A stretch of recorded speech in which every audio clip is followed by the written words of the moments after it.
Welcome to the Savage Productions YouTube channel. Hey guys, welcome back to the Savage Productions YouTube channel. Today we have another episode of the 363 Fox Body engine build. Dad's here. He is currently washing the bugs off the front of the Ram because he's been doing a lot of yard mowing and driving and stuff, so there's lots of bugs and all this stuff. Actually, we did a bunch of yards yesterday, so didn't really get to do a whole lot of work on this, but we did get some stuff completed. So I'm just going to walk you through that, kind of see what we found. Also, I need to tell you all what happened with the engine builder company and what kind of agreement we kind of came to on what happened. So if you missed it in the last video, we found out that the wrong pistons were in the block for the heads that I needed, or for the heads that I already had. So I had the TrickFlow 11R twisted wedge style heads. They require a piston with these like twisted wedge style valve reliefs, so the valves can actually, you know, not make contact with the piston.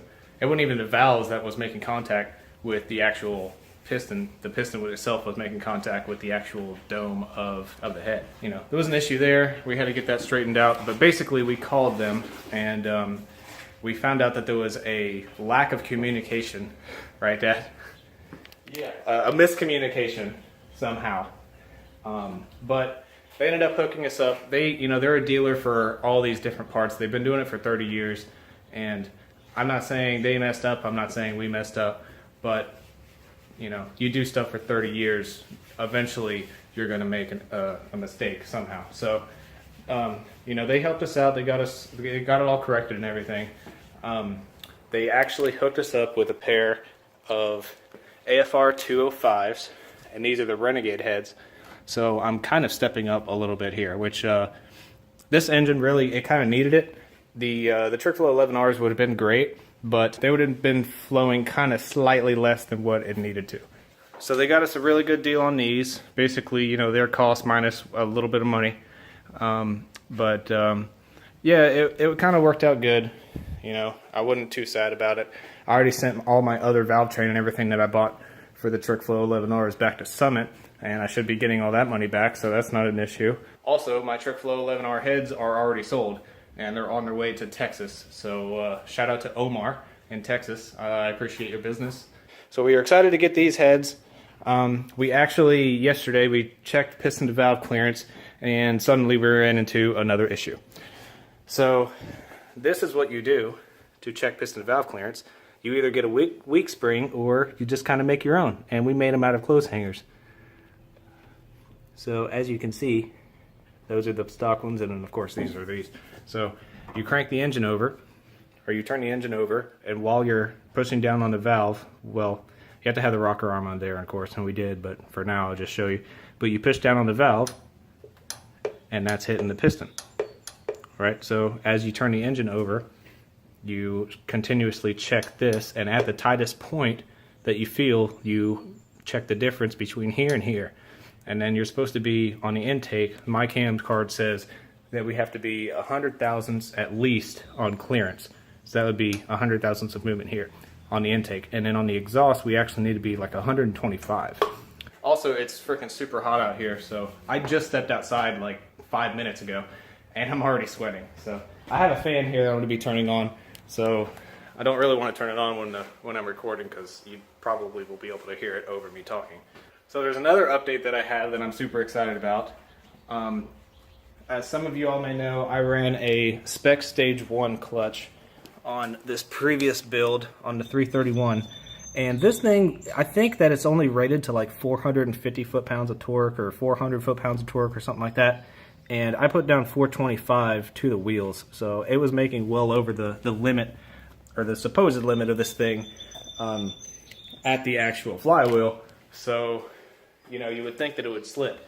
Here's the thing, I actually ran two different clutches. It was a McLeod and a Ram, and both of them were rated to like 500, 550 foot-pounds of torque at the flywheel itself. And I mean, I didn't have very much luck with those at the track. After getting some good heat in them, like, you know, from a couple runs back to back, you know, they started slipping like third and fourth gear on the top end. So they just wasn't working for a drag application. Like, apparently they were supposed to be more of a street and a drag, but you know, they just didn't work for what I was what I was looking for. So we talked to a few of our buddies that we know that run NMRA, and basically we found out that the Coyote stock guys, which basically run a sealed Coyote engine in, you know, Mustangs, primarily Fox bodies, they run the Stage 1 spec clutch. That's pretty much what the standard is across all of them. So we figured if it's good enough for them and they're pulling 1.3s, even 1.2s, you know, and running like low 10s, I think that it would be good enough for us. So we gave it a shot, and like I said, we had this thing for the entire season. We raced, I don't know, how many passes do you think that we had on the car last season? Yeah, at least 100. At least, yeah. I mean, between all the test passes and everything, plus all the street driving and all that stuff, there was at least 100 passes on that thing, and it really worked out. So I contacted SPEC, told him about this new engine build that I'm doing. I actually have like a sponsorship application in, you know, kind of just slid it in there, because it's always nice, you know, if you really rep a company and you stand behind their products and everything and they're willing to give you stuff for free, then that's fine. Sort of like NITROUS Express. They haven't really accepted my sponsorship application yet, but they did give me a loyalty discount, and I tell you what, they hooked me up on this new clutch and flywheel. So this, my friends, is the SF05ST. It's actually not STT. This is the Super Twin clutch and flywheel set, and this thing is beautiful. Yeah, no, I like to just hang it on the wall. How do you put it in the car? Just hang it on the wall. Yeah, seriously. Look at this. Would you look at it? It's just so pretty. So pretty. It really is a work of art, but it's a twin disc. There's you know, the 2 discs there. We had the alignment tool and everything, new throwout bearing, and of course it comes with this flywheel. So I think the flywheel is a semi-lightened flywheel, and this, just being a twin disc and the entire assembly, is a little bit overweight. Pretty much cancels out, and it's about factory spec. So, no pun intended, spec. I'm lame. All right, so our plan. Step 1, take this header out, which requires taking out this steering shaft right here. Step 2, we're going to see if the headers can fit back up in there with the plate for the bell housing. If so, then we're going to put this on, and the plate has to go behind it. We're not going to put the actual bell housing on. And then I say by that time we're going to be ready to go to lunch. And then on the way back, we're going to stop and get some more header wrap at like O'Reilly's or something like that. And then wrap both headers with new header wrap. I think this one's probably not going to require all that much because it's actually in pretty good shape up here. So to get the header out of here, we have to take the steering shaft out. Dad already loosened the steering shaft, and then I'm going to actually just loosen these, and then we're going to pry the steering rack out this way, and then that'll give us enough room to slide the shaft off.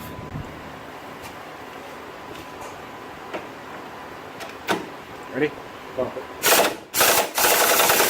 Yeah, it's not breaking it loose. Surprise, surprise. There we go.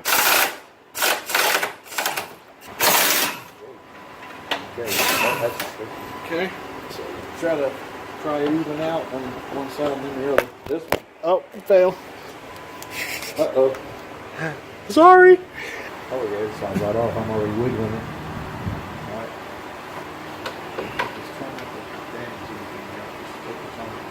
Alright, that one went a little bit. Now do this side. Well, this one's coming at the same time. That one is? Yeah. Yeah, but it's not good. Alright, I'll just push on it. There we go. Okay, you got it. That's good right there. Well, that's enough? Yeah. Alright, we just got the steering column out. If you do this, make sure that you actually have your steering wheel locked, because if not, that thing could take off and start spinning and your entire steering wheel would be unclocked. So, we're going to try to squeeze this header out now. Good luck. Is it? Well, it's getting caught on the back of the block there. Yeah. You're going to have to like come up. I don't know. Can you come up through the top? Maybe. I'm going to try it. I'm going to put this thing down. Alright, so we put the plate on and we test fit putting the headers in. This side fits in perfect, like no problem at all. I even think it would fit on with the head. And then this side was a little tight where the starter actually goes.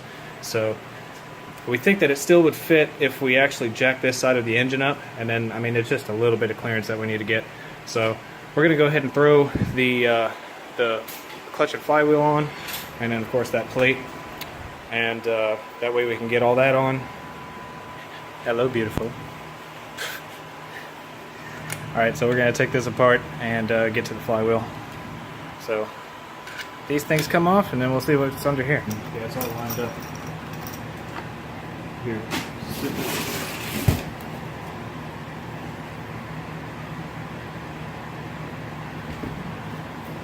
Trans side. Because you don't want this sticker floating around on the clutch material. Yeah. What we're going to do is we're going to sit this just like that. Trans side. For the plate. So we got to remember that. And the unsprung is the flywheel side. This thing is rated for like 1,200 foot-pounds of torque. So on a nitrous application, the hit is actually going to be really hard. So they said even though I'm probably just going to be making like, I don't know, probably 700, well, like 900 foot-pounds of torque to the flywheel on a full shot of nitrous, it's the other way. Other way. Flip it. And we got the flywheel looking real nice. We're going to throw this flywheel up in there. We already got all the bolts molly lubed up and sealed up and everything. Yeah, nothing on the back here. I think we're clean, Dad. Okay.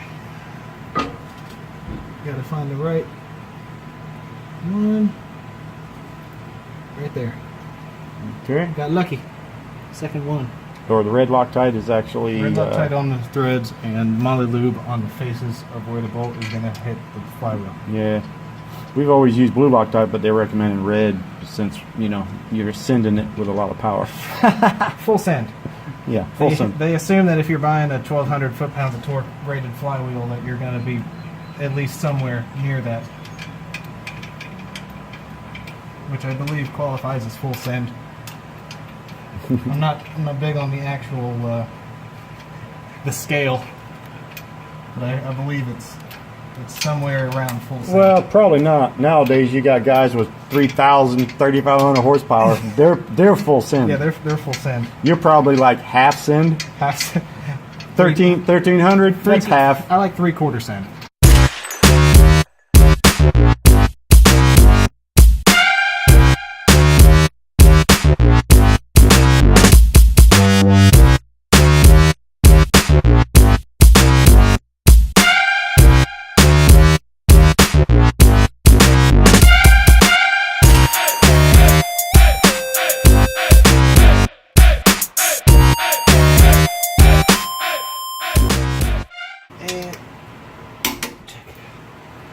Whew. 85 is like not fun to do from way down here. I feel like I'm torquing my wheels. Alright, we got the clutch. She's a little heavy. Not really. Where's the mark? Right there. So it leaves the Straight pin down. sort of like Bring this out a little bit. so. Yeah, that far. I didn't mean to knock it out that far.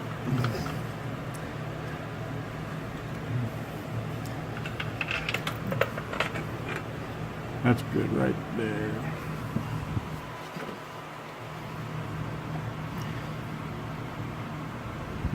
There we go.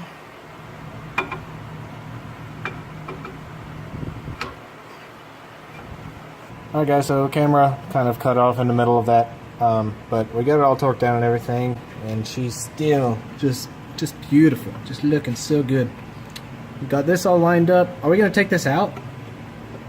Yeah. It's loose. It's pretty loose. We could take it out. Yeah. Okay. Pull it out, kind of eyeball it. Once you pull it out, and see if it's all straight. I don't know, guys. What do you think? Does that look straight to you? You probably need a flashlight to look in there. I'm asking the people, Dad. Oh. Alright guys, so we got this header all wrapped up nice and stuff. It took a very long time and I didn't want to bore you with the footage of that. Plus it took all four of our hands. So Dad has just started on this one, and I'm gonna help him. Ow. I think we're done. I don't know if the camera could pick it up, but I kind of hurt right now. We got it all finished. I don't know, Dad, how do you feel?